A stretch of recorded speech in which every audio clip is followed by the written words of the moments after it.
오늘 저희들이 시편 71편을 읽었습니다. 여러분, 시편 71편은 저자가 없습니다. 하나님을 믿는 백성들이 시편에 보면은 이름 없이 하나님을 섬기는 이들의 시와 또 이들의 기도와 이들의 찬양이 있습니다. 오늘 여러분 71편의 이런 시를 읽게 되면은 시인은 하나님을 찬양하겠다라고 마음의 결단을 합니다. 환경이 좋아서 찬양하겠다는 것 아닙니다. 그리고 뭔가가 잘 되고 부흥되어서 찬양하겠다는 것도 아니고요. 마음 가운데 하나님이 주신 그 은혜를 기억해 보니까 너무너무 감사해서 상황과는 상관없이 하나님을 찬양하겠다라고 지금 고백하고 있는 것을 보게 됩니다. 사람 앞에 찬양하는 것이 아니고 하나님 앞에 그렇게 은밀한 곳에서 하나님을 찬양하며 하나님을 의지하겠다라고 고백하고 있음을 보게 됩니다. 여러분, 그래서 6절을 보면은요, 이 말씀을 묵상하다가 제목을 그렇게 잡았습니다. 6절을 보면은 내가 모태에서부터 주를 의지하였으며 나의 어머니의 배에서부터 주께서 나를 택하셨사오니 나는 항상 주를 찬송하리이다. 나는 항상 주를 찬송하겠다라고 고백합니다. 그 이유가 뭐냐면 나에게 뭔가를 해 주어서 내가 선한 일을 했기 때문에 또 나를 능력 있게끔 나를 이렇게 세워주셔서 높은 권세를 주셔서 많은 물질을 주셔서 찬양하겠다라는 것이 아니고 전혀 나와는 상관없는 하나님의 특별한 불가항력적인 그런 은혜를 나에게 입혀서 나를 하나님의 자녀로 삼아 주셨기 때문에 엄마의 태로부터 내가 아무런 행위를 하지도 않았는데 그때부터 하나님의 은혜로 나를 불러주셔서 하나님의 자녀 삼아 주셨기 때문에 나는 항상 주님을 찬양하겠다라고 그렇게 고백하고 있는 것을 보게 됩니다. 저와 여러분이 이 시인처럼 평생 항상 주를 찬양하는 자로 그렇게 세워지기를 소망합니다. 여러분, 우리가 시편 이사야서 43장 19절부터 보면은 하나님께서는 새 일을 행하시겠다라고 약속을 합니다. 지금까지 일이 아닌 새 일을 행하는데 이 새 일은 우리가 상상할 수 없는 일이다라고 가르칩니다. 왜냐하면 광야에 하나님께서 길을 내시겠다라고 말합니다. 사막 가운데 강을 내시겠다고 그렇게 말합니다. 그렇게 해가지고 전혀 불가능한 그런 상태에서 광야로부터 또 그런 사막으로부터 내 백성을 세워서 내 백성으로 하여금 배부르게 먹고 내 백성으로 하여금 마시는 그러한 음료가 풍성한 그러한 새 일을 행하시겠다라고 말씀하십니다. 그런데 하나님께서 이렇게 행하신 이유를 설명하는데 이사야서 43장 21절에서 나는 내 백성을 이렇게 세우는 이유가 바로 나의 찬송이 되기 위함이다라고 나를 찬송하기 위함이다라고 그렇게 우리에게 말합니다. 그래서 여러분 오늘날 하나님의 백성들은 하나님 앞에서 하나님을 찬양하는 자입니다. 만약에 나의 마음속에서 나의 삶 가운데서 하나님을 향한 찬양이 없다 그러면 우리는 우리 자신을 살펴봐야 됩니다. 우리의 믿음이 어쩌면은 지금 근심 중에 있고 또 희미한 가운데 있는지 마치 여러분 성경에서 그렇게 우리에게 말씀해 준 것처럼 너희들은 너 자신을 시험해 보라. 너희들은 하나님을 찬양하는 그러한 찬송으로 세웠다라고 우리에게 말해주고 있습니다. 그래서 여러분 이 시간을 통해서 이 말씀을 우리가 굳게 붙잡고 우리가 회복되기를 원합니다. 우리가 삶을 통해서 또 은밀한 중에 하나님을 향한 그 흥얼거리는 그러한 노래가 우리의 마음 가운데 흐르기를 원합니다. 그리고 정말로 나의 상황과 환경과는 상관없이 내가 지금 고난 가운데 있다 할지라도 너무나 힘든 상태에 있다 할지라도 나를 택하시고 나를 구원하신 그 하나님 때문에 나의 마음에 구원의 노래가 하박국의 노래가 그렇게 울려나기를 새롭게 그렇게 회복되기를 저와 여러분이 이 시간 주님께 그렇게 기도하면서 이 말씀을 받기를 원합니다. 여러분 에베소서를 우리가 읽어보면 에베소서 1장에 보면은 그것도 역시 예수 안에서라는 단어가 12번이나 나옵니다. 에베소서 1장을 읽어보면 저와 여러분이 예수 안에 있기 때문에 행복한 자라는 거예요. 예수를 떠나면은 아무것도 아닙니다. 여러분 하나님의 이름을 부른다고 하지만은 예수 안에서 하나님의 이름을 부르지 않으면은요 그것은 가짜입니다. 예수 안에서 우리는 하나님의 사랑을 입고 하나님의 구원을 입고 하나님의 자녀가 된 것입니다. 예수 안에서, 그래서 저와 여러분이 하나님의 자녀로 삼았다라고 말하면서 그렇게 한 이유를 설명할 때 에베소서 1장 6절에서 하나님의 은혜의 영광을 찬송하기 위함이다라고 말합니다. 에베소서 1장 12절에서 우리가 하나님의 영광의 찬양이 되기 위하여 우리를 그렇게 세웠다라고 말합니다. 에베소서 1장 14절에서 우리는 하나님의 영광을 찬양할 자로 그렇게 세워졌다라고 반복해서 우리가 말합니다. 그렇습니다. 예수 안에 있는 것으로 우리는 찬양할 수가 있습니다. 우리의 형편과 처지, 그것을 우리는 영향을 받습니다마는, 그러나 우리가 돌이켜 우리의 영혼이 예수 안에서 구원받은 하나님의 백성이 되었다는 사실로 인하여 우리가 찬양하며 주님 앞에 서는 자가 되기를 원합니다. 여러분, 오늘 시인은요, 찬양을 하는데 그가 삶이 넉넉해서 또 기쁨이 주어져서가 아니다라는 걸 알게 됩니다. 왜냐하면 많은 사람들이 그를 비웃습니다. 사람들이 그를 비웃고 업신여김을 그렇게 보고 있다라고 말하고 있다라고 말합니다. 하나님이 그를 버리셨다. 그래서 따라잡으라. 건질 자가 없을 것이다 하면서 그를 모해한다라고 말하고 있습니다. 그의 형편과 처지 보면은 누군가와 비교해보다 초라합니다. 보잘것 없어요. 그래서 사람들이 말하기를, 그는 버린 자다. 하나님이 버렸다. 그러니 우리가 그를 무시하고 멸시해도 된다라고 말하면서 나갑니다. 그래서 환경이 어렵습니다. 넉넉지 않습니다. 그런데 시인은 찬양하겠다라고 말합니다. 항상 주를 찬양하겠다라고 말합니다. 내가 늙어서도 백발이 되어서도 하나님이 지켜주심에 인하여 약속을 믿고 찬양할 것을 지금 고백하고 있음을 봅니다. 크게 여러분 세 가지를 가지고 이 시인은 하나님을 찬양하겠다라고 말합니다. 저와 여러분도 이것이 우리의 찬양의 근거가 되기를 원합니다. 하나님을 기뻐하고 노래하는 그러한 이유가 되기를 원합니다. 삶의 이유가 되고 동력이 되기를 원합니다. 그리고 저와 여러분도 이 시인처럼 항상 주님을 찬양하겠습니다라는 고백이 우리의 마음속 깊은 곳으로부터 주님께 드려지기를 원합니다. 여러분, 먼저 주는 항상 피하여 숨을 바위가 되시기에 주님을 항상 찬양하겠다라고, 나는 항상 주를 찬양하겠습니다라고 고백하고 있습니다. 여러분 3절을 한번 보시기 바랍니다. 주는 내가 항상 피하여 숨을 바위가 되소서. 주께서 나를 구원하라 명령하셨으니 이는 주께서 나의 반석이시요 나의 요새이심이니이다. 나의 하나님이여, 나를 악인의 손 곧 불의한 자와 흉악한 자의 장 중에서 피하게 하소서. 주 여호와여, 주는 나의 소망이시요 내가 어릴 때부터 신뢰한 이시라 하면서 그는 하나님 앞에 고백을 합니다. 다시 말하면 하나님이 나의 반석이요 나의 요새시요 나의 피난처 되심을 그가 찬양하고 있는 것입니다. 여러분, 어떤 어려움이 있을 때에 피할 수 있는 곳이 있다면 그는 행복한 자입니다. 막 너무나 힘든 가운데 있을 때에 내가 위로받을 곳이 있다 그러면 그는 행복한 사람입니다. 누군가가 나를 위하여 기도하고 있다라고 느끼는 기도의 동역자가 있다 그러면 그는 행복한 사람입니다. 여러분, 오늘 시인은 하나님만이 나의 반석이 되시고 나의 피할 바위, 반석을 얘기합니다. 나의 요새가 되시고 이 포트리스가 된다라는 겁니다. 그리고 피난처가 되신다라고 말합니다.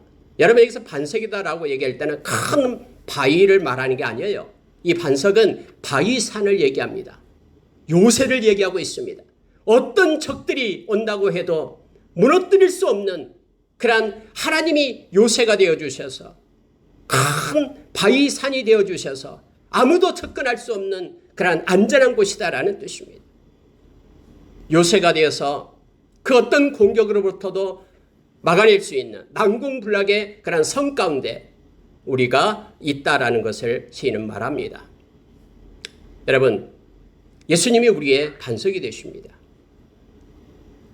열방 반석교회, 반석 대신 예수님을 열방에 전한다라는 그러한 마음으로 또 하나님 그런 마음을 주셔서 이 교회 이름을 그렇게 우리가 정하고 지금 그 안에서 우리가 하나님께 영광 돌리고 있습니다. 고린도전서 10장 4절에 보면은 신령한 바위로부터, 신령한 반석으로부터 이스라엘 백성이 그렇게 음료를 마셨다라고 말합니다. 그러면서 성경 뭐라고 얘기하면 그 반석이 신령한 반석이 누구냐? 예수 그리스도라고 우리에게 가르쳐 줍니다.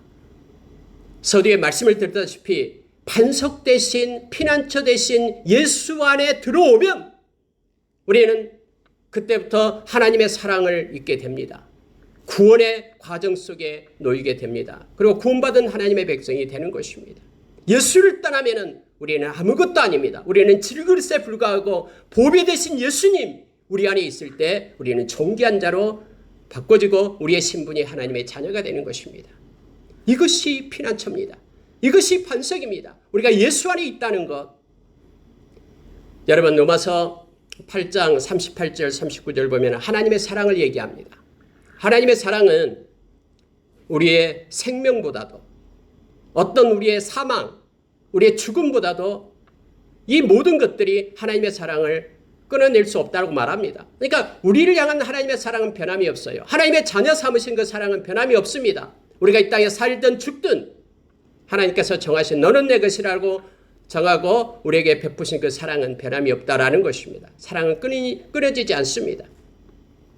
권세자들 이렇게 말할 때는 사탄을 얘기합니다. 악한 사탄이 우리를 하나님의 손에서 하나님의 그 사랑에서 훔쳐가지 못합니다. 뿐만 아니라 천사들 하나님이 부르는 그 천사들도 우리의 영혼을 빼내가지 못합니다. 현재 일 아무리 그 일이 어렵고 힘들고 막중하고 중요한 일이다 할지라도 현재 일이 하나님의 사랑을 끊어내지 못합니다. 앞으로 일어날 장래의 일들 그것이 어떤 일이든 하나님의 사랑을 우리에게서 뺏어가지 못합니다. 어떤 능력이든 높음이든 기품이든 어떤 피조물이라도 하나님의 사랑을 끊어낼 수 없는데 조건이 있습니다. 예수 안에 있을 때입니다. 그리스도 안에 있는 우리 주 예수 그리스도 안에 있는 하나님의 사랑에서 끊을 수 없다라고 말하는 것입니다. 예수 그리스도가 피난처 되십니다. 그분이 우리의 반석이시고 요새십니다. 예수님은 데살로니가전서 5장 10절에서 십자가에 죽으신 이유를 우리에게 분명하게 설명합니다. 예수님이 하늘의 보좌를 버리고 이 땅에 오셔서 십자가를 지신 그 이유는 우리로 하여금 이 땅에 살든지 아니면 이 땅에서 죽어서 하나님의 나라에 가든지 우리와 함께하기 위함이다라고 말합니다.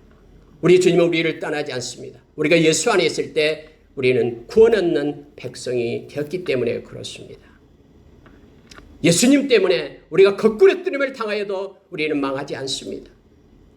성경이 그렇게 우리에게 말씀해주고 있습니다. 여러분, 우리가 무엇으로 하나님을 찬양하고 무엇으로 하나님께 노래를 올리겠습니까? 오늘 시인이 말한 것처럼 반석 되신 주님을 기억하면서 우리가 주님께 영광 돌리기를 원합니다. 삶의 이러저런 일들 가운데 있다 할지라도 우리 주님을 생각하고 주님을 묵상하고 주님을 바라보십시오. 그러면 히브리서 12장 3절 3절에서 나온 말씀처럼 2절 3절에서 말씀하신 것처럼 고난을 당한 자들을 위하여 우리 주님께서 그렇게 모욕을 받는 것을 견디는 것을 너희들이 기억하며 예수를 생각하라라고 말합니다. 앞에 놓인 즐거움을 위하여 기쁨을 위하여 십자가를 지신 부끄러움을 개의치 않으셨던 그 예수를 우리가 기억하게 될 때 우리가 예수 안에 있는 하나님의 백성으로서 우리도 역시 어떤 고난 중에도 이기고 우리가 하나님을 향하여 구원의 찬양을 올릴 수 있음을 성경은 우리에게 가르쳐주고 있습니다. 에베소서 1장 3절에서 4절 보면은 천지가 창조되기 전부터 하나님께서는 예수 안에서 저와 여러분을 불렀다라고 얘기합니다. 예수 안에서 구원받은 자로 우리를 세웠다라고 말합니다. 예수님은 우리의 반석 되십니다. 그분이 우리의 피난처입니다. 힘드십니까? 그분의 이름을 부르십시오. 주의 이름을 부르는 자는 구원을 얻는다라고 우리에게 말했습니다. 믿음이라는 것은 히브리서 11장 6절에서 그를 찾는 자들에게 상 주신 이심을 믿는 것이 믿음이다라고 했습니다. 주님의 이름을 부르고 피난처 되신 주님을 찾으십시오. 주님은 그것 때문에 귀찮아하지 않습니다. 주님은 우리가 주님의 이름을 부르고 나아갈 때마다 요한복음 14장 13절에서 하나님은 영광을 받으신다고 말합니다. 주의 이름으로 무엇인지 내게 구하면 내가 주시겠다라고 주님께서 그렇게 약속해 주신 것입니다. 우리의 가진 바 담대한 것이 이것이다라고 말하면서 그의 뜻대로 무엇을 구하면 들으심이라고 말합니다. 말씀을 의지하고 피난처 되신 주님을 찾고 부를 때에 모든 것을 해결해 주신 주님을 우리가 기대하며 의지할 수가 있습니다. 반석 되신 주님을 찾으십시오. 그리고 그의 이름을 부르십시오. 이 시인처럼 어렵고 힘든 상황에서도 그렇게 내가 항상 주를 찬송하겠습니다라고 고백하는 이유가 바로 하나님이 그의 반석이 되고 요새가 되고 피난처가 되었음을 우리로 하여금 알게 합니다. 여러분, 두 번째로 보면은요, 방금 우리가 6절에 읽었던 말씀을 다시 보십시오. 내가 모태에서부터 주를 의지하였으며 나의 어머니의 배에서부터 주께서 나를 택하셨사오니 나는 항상 주를 찬송하리이다 라는 고백을 합니다. 여러분과 제가 뭔가 하나님 앞에 잘 보여서 구원을 받았다 그러면은 불안해서 우리는 살지 못할 겁니다. 우리가 어떻게 우리 인생을 그렇게 하나님의 눈치를 보면서 하나님께 잘 보이려고 이 행위를 가지고 구원을 얻는 자가 된다면 어떻게 살겠습니까? 근데 시인이 지금 말하고 있는 것은 뭐냐면 내가 좀 못하더라도 때로는 실수를 하고 잘못을 했더라도 나를 향한 하나님의 사랑은 지금 변함이 없다라고 고백하는 거예요. 모태에서부터 하나님께서 나를 택하셨다라고 그렇게 말하고 있는 것입니다. 여러분, 바울사도가 그랬거든요. 바울사도가 갈라디아서 1장에 보면은 그렇게 고백을 합니다. 나의 모태에서부터 어머니의 태로부터 하나님이 나를 택하셨다라고 말합니다. 그리고 하나님의 때에 나를 불렀다라고 그렇게 고백을 하고 있는 거예요. 여러분, 우리가 너무나 잘 알다시피 바울사도가요, 사도행전 9장 다메섹 도상에서 예수님을 만나기 전까지는 그가 얼마나 나쁜 짓을 많이 했습니까? 예수 믿는 사람들 잡아다가 죽음의 자리에 넘겼잖아요. 감옥에 가뒀잖아요. 그들을 핍박하고 막 자기가 하나님에 대한 열심이 가득한 것처럼 착각해서 다메섹 도상까지 쫓아가잖아요. 근데 하나님께서는 그때 부르시잖아요. 근데 고백을 하는데 어떻게 고백을 하냐면요. 내가 다메섹 도상에서 하나님이 나를 불렀다라고 고백한 것이 아니라 나의 어머니의 태로부터 하나님이 나를 불러서 나를 당신의 자녀로 삼았다라고 그렇게 고백하고 있는 거예요. 하나님의 때에 부르심의 때는 비록 다메섹 도상이었지만 하나님이 알고 택하심은 모태로부터 했다라는 겁니다. 바울사도는 그렇게 말씀을 쓰고 있습니다. 로마서 8장 29절에서 천지가 창조되기 전부터 하나님은 나를 아셨다. 그리고 하나님은 정하셨다고 말합니다. 하나님의 자녀로. 왜냐하면 그의 아들의 형상을 본받게 하기 위하여. 그리고 하나님 우리를 부르셨습니다. 의롭다 하셨습니다. 그리고 결국 우리를 영화롭게 해서 우리를 온전하게 세워서 하나님의 자녀로 천국 백성으로 그렇게 삼는다라고 바울사도는 그렇게 로마서에서 말하고 있음을 보게 됩니다. 여러분, 이사야도 마찬가지입니다. 이사야서 49장 1절에 보면은 이사야가 그렇게 고백을 합니다. 어머니의 태로부터 하나님께서 나를 택하시고 그리고 하나님께서 지금 때에 부르셔서 말씀을 주었다고 말합니다. 에레미야도 마찬가지입니다. 에레미야서 1장 5절에 보면은 하나님께서 모태로부터 나를 택하사 선지자로 세웠다라고 그렇게 고백하고 있는 것입니다. 여러분, 이것은 무엇을 얘기하냐면은 우리의 상황과 환경과는 상관없이 나를 구원받은 하나님의 자녀 삼으심에 대해서 하나님께 감사하며 찬양하겠다라고 작정하고 있는 것을 보게 됩니다. 자, 여러분, 9절 한번 보십시오. 9절에 보면은요, 늙을 때에 나를 버리지 마시며 내 힘이 쇠약할 때 나를 떠나지 마소서. 내 원수들이 내게 대하여 말하며 내 영혼을 엿보는 자들이 서로 꾀하여 이르기를 하나님이 그를 버리셨은즉 따라잡으라 건질 자가 없다 하오니 하나님이여 나를 멀리하지 마소서. 나의 하나님이여 속히 나를 도우소서.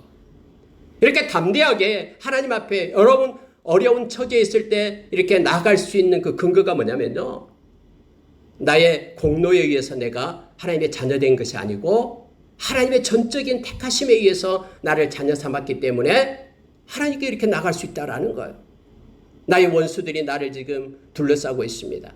다윗이 그랬잖아요. 천만인이 나를 에워싸고 있는데 그래도 나는 주님을 의지합니다. 그래서 주님께 평안함으로 주님 앞에 나갑니다. 원수의 목전에서 내게 상을 베푸시는 그 하나님을 내가 바라봅니다라고 말하고 있잖아요.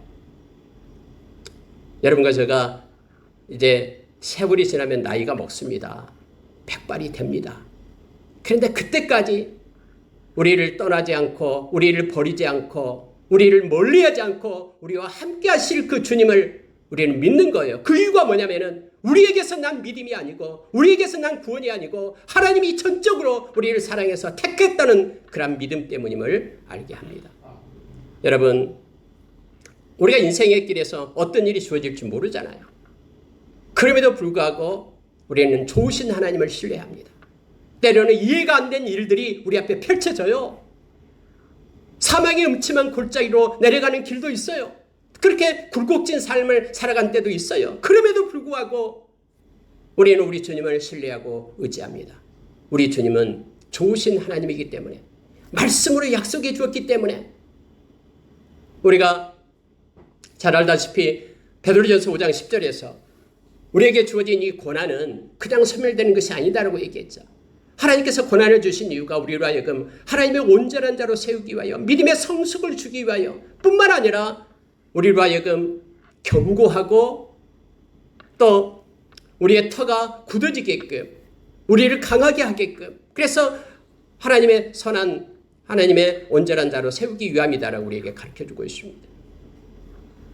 고린도전서 10장 13절에도 하나님의 허락 없이는 우리에게 나타나는 것이 아무것도 없거든요. 우리에게 피할 길을 주시고 또한 우리에게 넉넉히 이길 수 있는 능력도 공급해 주시고, 로마서 8장 28절에도 동일합니다. 우리가 진짜 하나님을 사랑하고 있다 그러면은 부르심을 받는 자라는, 우리가 하나님께서 택한 자라는 그러한 믿음을 갖고 있다 그러면은 모든 것이 합력하여 선을 이루실 우리 주님을 말하고 있습니다. 지금 시인은 이것 때문에 하나님을 항상 찬양하겠다라고 말합니다. 예수님께서는 마태복음 28장 20절에서 우리에게 약속해 주셨습니다. 세상 끝날까지 내가 너와 함께하리라라고 말합니다. 떠나지 않습니다. 임마누엘 오신 우리 주님은 우리가 동행합니다. 요한복음 10장에서 예수님이 우리의 선한 목자가 된다고 말씀했죠. 선한 목자는 반드시 자기 양을 불러내어 이끕니다. 그리고 그 양을 위하여 당신의 생명을 주시는 분이 바로 선한 목자 된다라고 말합니다. 여러분, 우리가 어떤 조건과 환경 가운데도 이 우리 주님, 나를 택하여 하나님의 자녀 삼으신 예수 안에 있게 하신 그 주님을 찬양하며 나가기를 원합니다. 사람이 뭐라 한다고 해도 우리의 중심이 하나님을 찬양하며 경배하는 자가 되기를 원합니다. 히브리서 13장 5절에서 6절은요. 이건 제가 읽어드리겠습니다. 히브리서 13장 5절에서 6절에서 주님은 우리를 버리고 또 떠나지 않겠다라고 약속해 주시는데요. 우리의 실제 삶과 직접적으로 연관이 되기 때문에 이렇게 말합니다. 히브리서 13장 5절에 보면은요. 돈을 사랑하지 말고 있는 말을 족한 줄로 알라. 갑자기 돈이 나옵니다. 돈을 사랑하지 말고 있는 것을 족한 줄로 알라라고 얘기합니다. 왜냐하면요. 그가 친히 말씀하시기를 내가 결코 너희를 버리지 아니하고 너희를 떠나지 아니하리라 하셨느니라. 버리지 않고 떠나지 않겠다라고 말합니다. 모든 것의 주인 되시는 주님이 우리와 함께 하겠다라고 말합니다. 그래서 우리의 필요를 채우시고 공급하시겠다라고 말하고 있는 것입니다. 그러므로 우리가 담대히 말하되 주는 나를 돕는 이시니 내가 무서워하지 아니하겠노라. 사람이 내게 어찌하리요. 그렇게 했다라고 말합니다. 우리를 버리지 않고 떠나지 않고 함께 하십니다. 악한 것이 만지지도 못하게끔 우리를 지키시고 보호하시겠다고 약속하셨습니다. 너는 내 것이라고 택한 주님 때문에 우리의 인생을 의지하고 우리가 주님을 찬양하는 우리가 되기를 원합니다. 마지막으로 여러분 14절을 보시기 바랍니다. 14절 보면요. 나는 항상 소망을 품고 주를 더욱더욱 찬송하리이다. 15절 내가 측량할 수 없는 주의 공의와 구원을 내 입으로 종일 전하리이다. 20절 보시기 바랍니다. 우리에게 여러 가지 심한 고난을 보이신 주께서 우리를 다시 살리시며 땅 깊은 곳에서 다시 이끌어 올리시리이다. 나를 더욱 창대하게 하시고 돌이키사 나를 위로하소서. 나의 하나님이여 내가 또 비파로 주를 찬송하며 주의 성실을 찬송하리이다. 이스라엘의 거룩하신 주여 내가 수금으로 주를 찬양하리이다. 내가 주를 찬양할 때에 나의 입술이 기뻐 외치며 주께서 속량하신 내 영혼이 즐거워하리이다. 여러분, 이 시인이 지금 찬양하고 있는 것을 우리가 따라서 읽을 때 막 같이 신이 납니다. 그리고 마음 가운데 우리도 찬양이 스며듦을 느끼게 됩니다. 주의 공의와 주의 구원을 소망하기 때문에 찬양하겠다라고 말합니다. 여러분, 시인은요, 아까 세 가지 것을, 이것까지 세 가지를 얘기하잖아요. 과거에, 지금 현재에 나의 피할 바위가 되어서 나의 피할 반석이 되시는 지금 현재 그 주님이 계셔서 하나님을 찬양합니다. 그리고 과거에 세상이 그렇게 창조되기 전부터 어머니 뱃속에 있을 때부터 나를 택하신 그 주님을 의지하고 찬양합니다. 그리고 미래에 이제는 나를 구원하시고 나를 세우실 그 주님을 소망하면서 찬양하는 거예요. 공의로우신 하나님은 절대로 거짓되고 절대로 공의의 하나님은 심판하시고 보복하시고 또 반드시 보상해 주시는 하나님이기 때문에 미래를 생각하면서 공의로우시고 구원을 주시는 그 주님을 소망하면서 하나님을 찬양한 것입니다. 만약에 우리에게요 소망이 없다 그러면요 우리는 이 세상에서 주저앉고 낙심하고 가장 불쌍한 자로 살 수밖에 없는 존재입니다. 우리에게는 소망이 있습니다. 저와 여러분은 언약의 백성들이거든요. 저와 여러분에게는 말씀의 약속이 있기 때문에 그렇습니다. 여러분, 히브리서 6장에 보면은요, 성경에서는 저와 여러분 소망을 가진 자라고 얘기합니다. 히브리서 6장 17절에서 20절 보면 묵상할수록 너무나 큰 은혜를 줍니다. 보십시오. 이 소망이 있어야지만이 우리의 영혼의 닻을 가진 자입니다. 우리가 항구에 배를 정박할 때 닻을 내립니다. 그러면 바람이 불고 파도가 거센다 해도 배가 떠내려가지 않습니다. 이 닻 때문에요.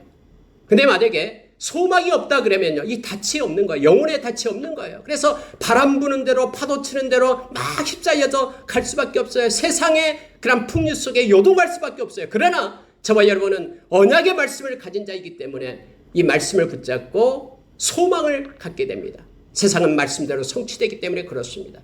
하나님 입에서 나간 말씀은 절대로 소멸되는 법이 없고 하나님의 뜻을 이루고 세상이 없어지기 전까지 말씀은 소멸되지 않습니다. 그러니 말씀을 붙잡는 언약의 백성이기 때문에 이 소망이 생깁니다. 하나님의 공의의 때를 기다리는 것입니다. 하나님의 구원의 때를 기다리는 것입니다. 오늘 시인처럼 다시 일으키고 다시 살리고 다시 회복하고 창대하게 할 그때 하나님의 때를 기다리는 것입니다. 이러한 소망을 가진 사람은 영혼의 닻을 가진 자여서 어떠한 비바람이 몰아친다 해도 요동함이 없이 항상 하나님의 때 하나님은 실수하지 않고 정확하신 그 하나님을 온전한 하나님을 의지하면서 찬송하겠다라고 지금 고백하고 있는 것입니다. 주의 성실로 다시 살리시며 위로하시고 속량하실 우리 주님을 바라보면서 시인은 지금 찬양합니다. 여러분, 하나님은 성실하십니다. 이게 바로 하나님의 두 가지예요. 구약에 보면 성실하시고 하나님은 사랑하시고. 여러분, 성실하시다는 에메트라는 단어를 쓰는데요. 에메트라는 단어는요, 사람한테는 쓸 수 없는 단어입니다. 사람은 실수하고 또 약속했다가도 약속을 지키지 않고 또 거짓되고 또 부끄러운 그런 일들 하지만 하나님은 그렇지 않아요. 하나님은 성실하셔요. 그래서 하나님이 약속하신 것은 우리가 그대로 번복되지 않는 그런 약속임을 알게 합니다. 그래서 히브리서 6장 17절에 20절에서요. 두 가지 사실 때문에 소망을 가져라라고 얘기합니다. 하나님의 약속, 약속된 말씀 또한 하나님은 또 그걸 가지고 맹세까지 했다라고 얘기합니다. 하나님의 약속과 하나님의 맹세, 인간을 향해서 하나님이 성실하게 맹세를 한 거예요. 그러니 그 말씀의 소망을 가지고 영혼의 닻을 가질 것을 우리에게 약속해 줍니다. 하나님은 성실하십니다. 그리고 인자하십니다. 하나님의 사랑으로 하나님의 성실한 말씀을 수행하시는 그 하나님으로 우리가 기억하면서 어떤 순간에도 하나님을 찬양하고 경배하는 우리가 되기를 원합니다. 여기서 우리가 조심해야 될 것은 사람에게 보이려고 해서는 안 됩니다. 이것은 위선입니다. 그걸 하나님이 가장 싫어하는 것입니다. 우리는 진짜 우리의 영혼 깊은 곳에서 하나님을 향한 그런 찬양과 경배가 우리 가운데, 우리 인생 가운데 늘 있기를 원합니다. 바울 사도는 로마서 5장 3절 4절에서 우리가 환난을 당할 때도 즐거워한다. 왜냐하면 그 환난이 우리로 하여금 인내를 만들고 인내가 연단이 소망을 만들기 때문이라고 말합니다. 그래서 우리 가운데 소망을 주시는 그 하나님 때문에 지금의 형편이 환난 가운데 있다 할지라도 성령님께서 우리 마음 가운데 하나님의 사랑을 부어주신다라고 5장 5절에서 그렇게 말하면서 연결이 됩니다. 여러분, 지금 시대가 어렵고 힘듭니다. 코로나로도 또 어렵습니다. 또 열방의 여러 가지 소식들을 보면은 뭐 미래가 없는 것 같습니다. 그러나 아까도 우리 주님께서 이제는 새 일을 행하시는 하나님을 우리가 소망합시다. 광야에 길을 내고 사막에 강을 내셔서 그 백성들로 하여금 찬양하게끔 하시겠다라는 주님의 말씀을 우리가 붙잡읍시다. 그리고 주님을 바라볼 때만 우리가 소망이 있음을 기억하면서 이것이 우리의 영혼에 타치되어 흔들림이 없이 믿음의 경주를 하는 저와 여러분이 되기를 원합니다. 평생 나는 항상 주를 찬송하겠습니다 라고 고백하기를 원합니다. 시편 119편에서 시인은 하루에 7번 찬양하겠다라고 말하죠. 7번은 계속해서 찬양하겠다라는 것입니다. 어떤 순간에도 완전수기 때문에 계속해서 하나님을 향한 찬양이 우리 가운데 넘치기를 원합니다. 함께 기도하겠습니다.